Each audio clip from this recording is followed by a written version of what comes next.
नमस्कार दोस्तों।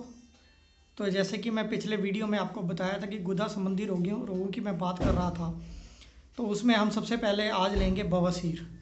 बवासीर को हम इसलिए ले रहे हैं क्योंकि ये सभी गुदा रोगों की जनक मानी जाती है। तो ये क्यों होती है, इसके लक्षण क्या हैं और इसका उपचार क्या है, तो हम उसके बारे में आगे की वीडियो में भी देखेंगे। और अभी जो है हम इसकी प्रथम अवस्था में के बारे में जानते हैं। तो अब सबसे पहले तो बवासीर के कारण क्या है। तो बवासीर जो है ज़्यादातर क्या होता है कि हमारे ये बीज दोष के कारण है, ये जेनेटिक फैक्टर। तो गुदा की जो शिराएँ होती हैं, नसें जो खून लेके जाती है, गुदा को सप्लाई करती हैं, उनमें कुछ ना कुछ जेनेटिक डिफेक्ट होते हैं जो एक उम्र में आकर के वो उस बीमारी का रूप धारण कर लेते हैं। तो इसकी अलग अलग स्टेजेस होती हैं, first stage, second stage, third and fourth stage. तो फर्स्ट स्टेज आम तौर पे हर दूसरे व्यक्ति को होती है, लेकिन उसके कोई ज़्यादा लक्षण नहीं होते। तो अगर हम बीमारी को फर्स्ट स्टेज में ही पकड़ लें तो वो आगे बढ़ने से थोड़ा सा स्लो हो जाती है। तो ये ज़्यादातर फर्स्ट स्टेज में क्या होता है कि हल्की फुल्की कब्ज़ रहती है पेशेंट को।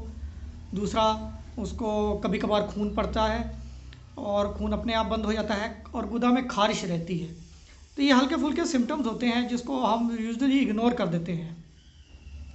उसके बाद इसमें क्या होता है, ये ज़्यादातर जो समस्या स्टार्ट हो जाती है ये 15 साल के बाद तकरीबन लोगों को स्टार्ट हो जाती है। और स्टार्टिंग में ये रहती है, 1-2 साल रहती है। और पेशेंट अगर बद परहेज़ करे या कोई खाने पीने में कुछ ऐसी समस्या परहेज़ ना करे तो ये अगली स्टेज में चली जाती है। तो ये जनरल सामान्य से लक्षण होते हैं। हल्की फुल्की दर्द भी होती है, कुछ बूंदें खून की भी पड़ जाती हैं।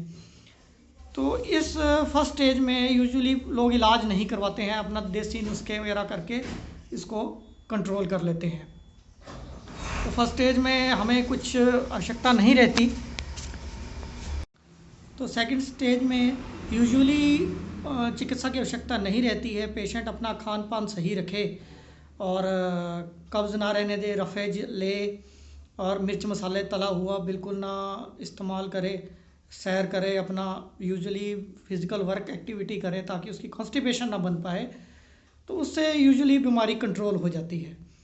और ब्लीडिंग है, वो ब्लीडिंग 15 दिन में एक आध बार हो जाती है, वो भी ज़्यादा घबराने की उसमें बात नहीं होती है। पर उससे ऐसा आपको अपने चिकित्सक से उसको चेक करवा लेना चाहिए, अंदर प्रोक्टोस्कोपी करा लेनी चाहिए ताकि एक बार रूल आउट हो जाए कि ब्लीडिंग का कोई और कारण तो नहीं है। तो उसमें डिफरेंट टाइप के ऑइंटमेंट्स आती हैं, तो अपने डॉक्टर की सलाह से आप वो ऑइंटमेंट का यूज़ कर सकते हैं। तो फर्स्ट स्टेज तकरीबन आपका टाइम निकल जाता है, अगर परहेज़ करें तो कई बार उम्र निकल जाती है और कई बारी ये 10-12 साल नॉर्मली निकाल देती है। पेशेंट को ज़्यादा तकलीफ़ नहीं होती। तो उसके बाद हम फर्स्ट स्टेज के बारे में जान चुके हैं। अब अगली बारी हम सेकंड स्टेज पाइल्स की या बवासीर की, हेमराइड्स की करेंगे, जहाँ पे हमें चिकित्सा की आवश्यकता होती है। उसके लक्षण क्या हैं वो अगले वीडियो में देखेंगे। इसके लिए आप हमें सब्सक्राइब करें। रेगुलर जानकारी के लिए हम डिफरेंट अलग अलग वीडियो लेके आते रहेंगे आपके लिए। तो धन्यवाद।